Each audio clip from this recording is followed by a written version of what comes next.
Okay, welcome to day one, U.S. History Themes. Welcome to class. I am your instructor. I am Shayla Lanier, and we're going to get started. So today, you need to post your summary of current course knowledge. What do you know? What do you not know? What has your prior history education experience been like? Mine was terrible. There were 2 history teachers at the high school I attended, and all of my friends, most of my friends, wound up in the good one. I, with my terrible luck, wound up in the terrible one. We were the last class this guy taught, then he retired. He had taught my parents. My parents were not teen parents. He was over it. And so he would write the page assignment that he wanted us to read, arrange, answer some questions. I mean, I thought history was the worst subject on earth.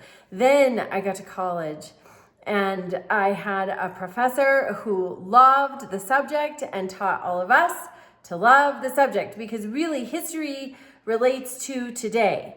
And the more we know about history, the more we can recognize good characteristics and bad. And we can help prevent some of the mistakes of the past and help accentuate the positives. So, welcome. This is a great class. So today, your summary of current course knowledge. If it's I hate history, I had a horrible experience, that's acceptable. That's fine. If it's I love history, I'm a major history buff, this is my favorite area, whatever it is, great. Then by Wednesday, you need to put your introduction up. Those are my favorites because they get to know a little bit about each of you. One thing I hear repeatedly is apprehension about the reading load. My suggestion, and something I do, I will start taking another history class a week from today. I'm working toward my PhD. And so one thing I do is I get up 30 minutes early just to read. My phone is quiet, my house is quiet, everything is quiet. And if I do that 7 days a week, and say I want to sleep in one day, say Sunday I'm going to sleep in, I still get up 30 minutes earlier than what I would need to if I was sleeping in. That gives me 3.5 hours of focused reading time every week, and it really makes a huge difference. If you're a night owl, you might want to do it at night. I fall asleep. I do much better first thing in the morning. But see if you can get 30 minutes and just devote it to reading. I really recommend turning your phone off, or at least silencing it and putting it somewhere where you can't see all your millions of notifications that are popping up endlessly.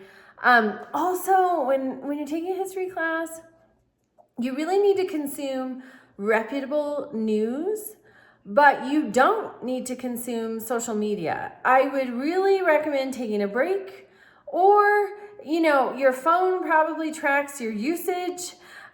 You probably devote more than 30 minutes a day to scrolling. You might consider tapering that for these 7 weeks. It's 7 weeks. You will be okay. I went without social media for the first 6 months of this year, and it was fantastic. And as soon as I can, I'm getting back off. I have to monitor it just for one little smidge of time.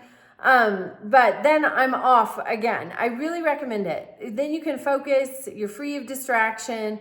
Sometimes, though, that's the only way to keep up with certain things, and I understand that. So look at your phone usage and see if you can taper that some, because I bet you can find 30 minutes somewhere in your day to read.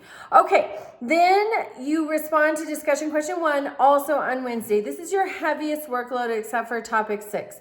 With topic 6, you have 2 assignments that week. Other than that, this is your heaviest. So you're going to respond to discussion question 1. When you look at the topic 1 reading, it will say what's required, and once in a while we'll have something that's optional.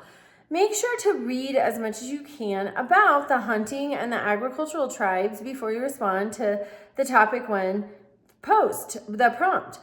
It will help you formulate a better answer, and it will help you cement your own knowledge. Then on to Friday, you respond to why did the English want to colonize here? And there are many reasons. So you're going to look at that. Again, the reading. Sunday, we have a unique assignment. This is the only one like this in the class, where you put yourselves in the shoes of an immigrant. What was your experience like? And obviously that's going to be a little bit fictional, but it is based on the reading from the week. I really recommend that you do all of the required reading before that assignment and before you take your quiz. So again, the assignment itself, the historical journal, it's fictional. We're not immigrants. Most of us, some of us might be. If you are, that's fantastic. That's a great assignment submission. You have to stick within the time period. There is a word count requirement. It has to be at least 500 words, and there's a source requirement.